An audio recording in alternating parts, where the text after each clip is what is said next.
மையம் ஊடக நேயர்களுக்கு வணக்கம். நீங்கள் இணைந்திருப்பது மையத்தின் காலை நேர பிரதான செய்திகளுடன். முதலில் தலைப்புச் செய்திகள். சசீந்திர ராஜபக்ஷ உள்ளிட்ட மூவருக்கு எதிராக கொழும்பு மேல் நீதிமன்றத்தில் குற்றச்சாட்டு பத்திரம் தாக்கல்.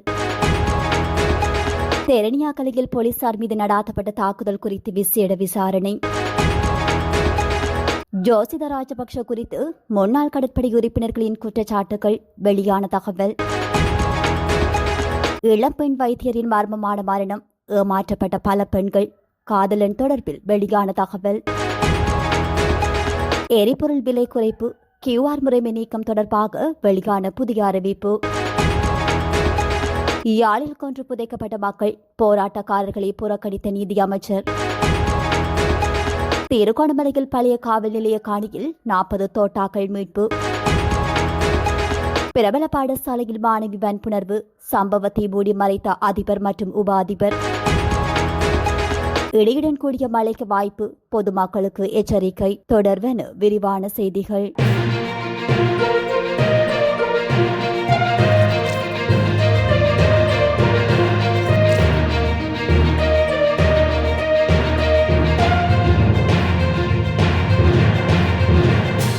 முன்னாள் ராஜாங்க அமைச்சர் சசீந்திர ராஜபக்ஷ உள்ளிட்ட மூவருக்கு எதிராக ஊழல் குற்றச்சாட்டுகளின் கீழ் கையூட்டல் ஒழிப்பு ஆணைக்குழுவினால் கொழும்பு மேல் நீதிமன்றத்தில் குற்றச்சாட்டு பத்திரங்கள் தாக்கல் செய்யப்பட்டுள்ளன. இந்த குற்றப்பத்திரிகையில் சசீந்திர ராஜபக்ஷவுடன் இணைந்து சோபாலிகா சமன்குமாரி மற்றும் கீர்த்தி பண்டார கொட்டகம ஆகியோரும் பிரதிவாதிகளாக பெயரிடப்பட்டுள்ளனர்.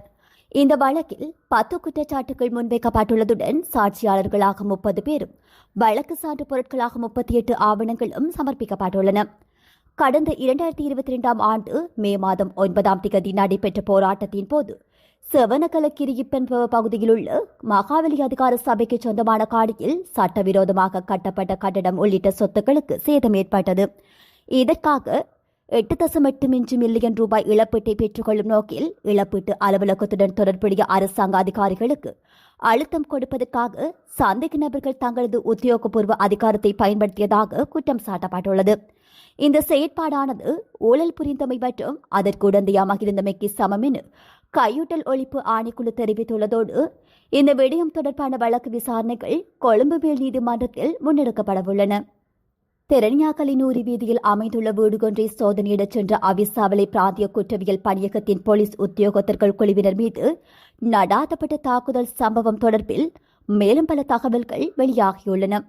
போதைப்பொருள் கடத்தல்காரர்கள் குழு ஒன்றை கைது செய்ய சென்றபோதே அவிசாவளை பிராந்திய குற்றவியல் பணியகத்தின் போலீஸ் உத்தியோகத்தர்கள் இவ்வாறு தாக்குதலுக்கு உள்ளாகியுள்ளனர். இந்த சம்பவத்தில் 4 போலீஸ் உத்தியோகத்தர்கள் காயமடைந்து சிகிச்சைகளுக்காக வைத்தியசாலையில் அனுமதிக்கப்பட்டுள்ள அதேவேளை தாக்குதலை நடாத்திய கடத்தல்காரர்கள் குழுவினரும் போலீஸ் காவலில் வைக்கப்பட்டு வைத்தியசாலையில் சிகிச்சை பெற்று வருவதாக போலீஸ் ஊடக பேச்சாளர் அலுவலகம் தெரிவித்துள்ளது. குறிப்பிட்ட வீட்டில் போதைப்பொருள் வியாபாரம் நடைபெறுவதாக கிடைக்கப்பெற்ற அனாமதேய மனுகொன்றின் அடிப்படையிலேயே போலீஸ் குழுவினர் இந்த சோதனையை மேற்கொண்டிருந்தனர்.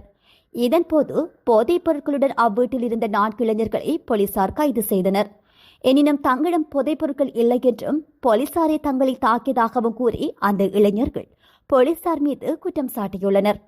பின்னர் போலீசாரால் கைது செய்யப்பட்ட 2 இளைஞர்களை விடுவிக்குமாறு வலியுறுத்தி சிவில் உடையில் இருந்த போலீஸ் உத்தியோகத்தர் ஒருவரை அந்த இளைஞர்கள் குழுவினர் அச்சுறுத்தியுள்ளனர். அந்த தருணத்தில் போலீஸ் உத்தியோகத்தர்கள் சந்தேக நபரின் கைவிலங்கை கலற்றியதை அடுத்து அங்கிருந்த கும்பல் அந்த போலீஸ் உத்தியோகத்தரை துரத்தி தாக்கியுள்ளது. அதன் பிறகு போலீஸ் உத்தியோகத்தர் ஒருவரின் பணப்பையினுள் ஐஸ் போதைப் பொருள் இருப்பதாக கூறி இளைஞர் ஒருவர் ஆக்ரோஷமாக நடந்து கொண்டுள்ளார். தொடர்ந்தும் போலீசாரால் கைது செய்யப்பட்டிருந்த நபர்களை அக்கும்பல் மீட்டெடுத்ததுடன் அந்த பணப்பையை திறன்யாக்கலை போலீசாரிடம் ஒப்படைத்திருந்தது. இதனைத் தொடர்ந்து 4 இளைஞர்களும் திறனியக்கலை வைத்தியசாலையில் அனுமதிக்கப்பட்ட நிலையில் போதைப் பொருள் கடத்தல் விவகாரம் தொடர்பாக அவர்கள் அங்கு வைத்து போலீசாரினால் கைது செய்யப்பட்டுள்ளனர்.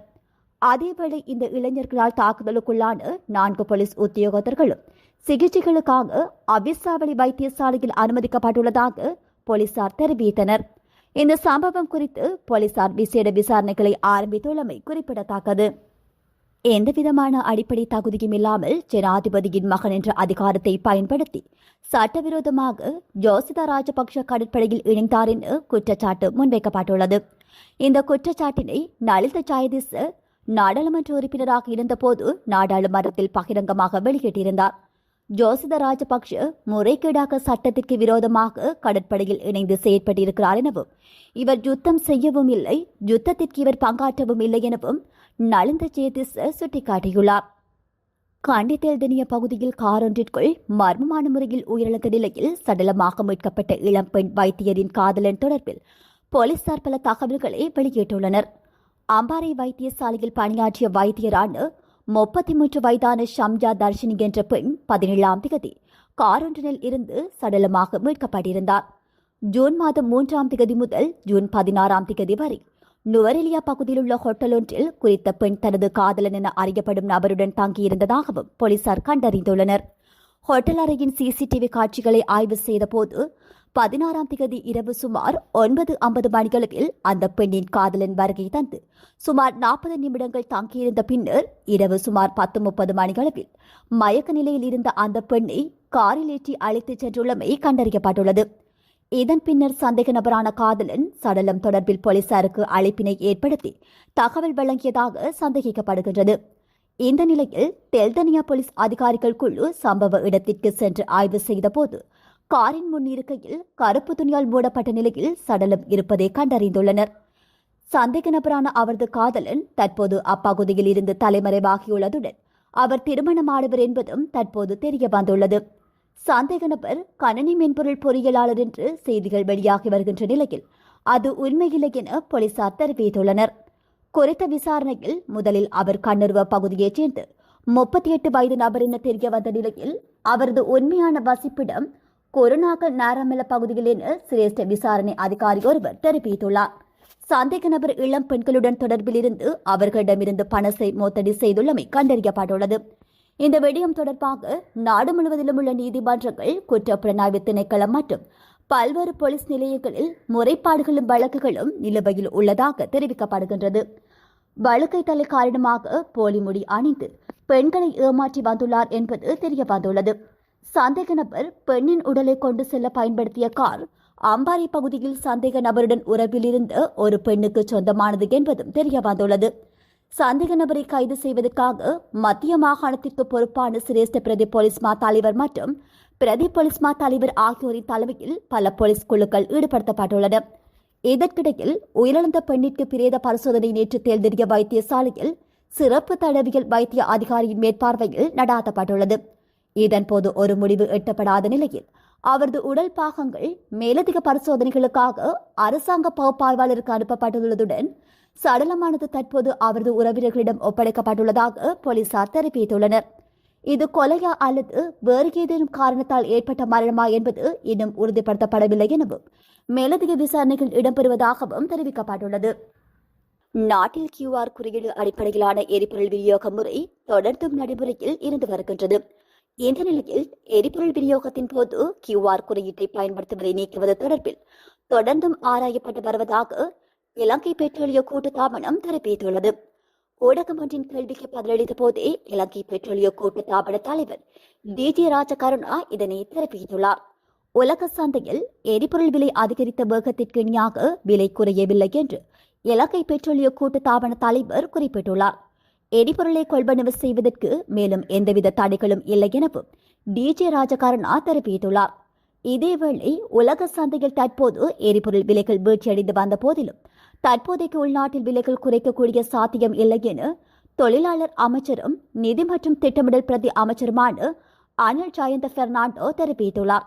தற்போது நாட்டில் நுகரப்பட்டு வருவது இதற்கு முன்னர் அதிக விலைக்கு கொள்வனவு செய்யப்பட்ட எரிபொருட்கள் என்றும் அந்த எரிபொருள் இருப்புகள் தீரும் வரை உள்நாட்டில் எரிபொருள் விலையை குறைக்க முடியாது என பிரதி அமைச்சர் குறிப்பிட்டுள்ளார். யாழ்ப்பாணம் செம்மடி மனித புதைக்குழி பகுதியை நீதி அமைச்சரின் கவனத்தை ஈர்க்கும் முகமாக போராட்டம் நடத்தியவர்களை சந்திக்காது அமைச்சர் மற்றும் காணாமல் ஆக்கப்பட்டோர் அலுவலகத்தின் ஆணையாளர் உள்ளிட்ட பிரதிநிதிகள் சென்றுள்ளனர். செம்மணி மனித புதைக்குழியில் அகழ்வாய்வு பணிகளை நேற்றைய தினம் வெள்ளிக்கிழமை நீதி அமைச்சர் தலைமையிலான விசேட குழுவினர் மற்றும் காணாமலாக்கப்பட்டவர்களின் அலுவலகத்தின் ஆணையாளர்கள் பார்வையிட நீதிமன்றம் அனுமதித்திருந்தது. அந்த நிலையில் புதைக்குழியை பார்வையிட வரும் அவர்களின் கவனத்தை ஈர்க்கும் முகமாக காணாமலாக்கப்பட்டவர்களின் உறவினர்கள் அப்பகுதியில் கவனஈர்ப்பு போராட்டத்தை முன்னெடுத்திருந்தனர். அதன்போது காணாமலாக்கப்பட்டவர்களுக்கு சர்வதேச நீதி வேண்டும், புதைக்குழி தொடர்பில் நீதியான விசாரணைகள் முன்னெடுக்கப்பட்டு குற்றவாளிகள் தண்டிக்கப்பட வேண்டும்.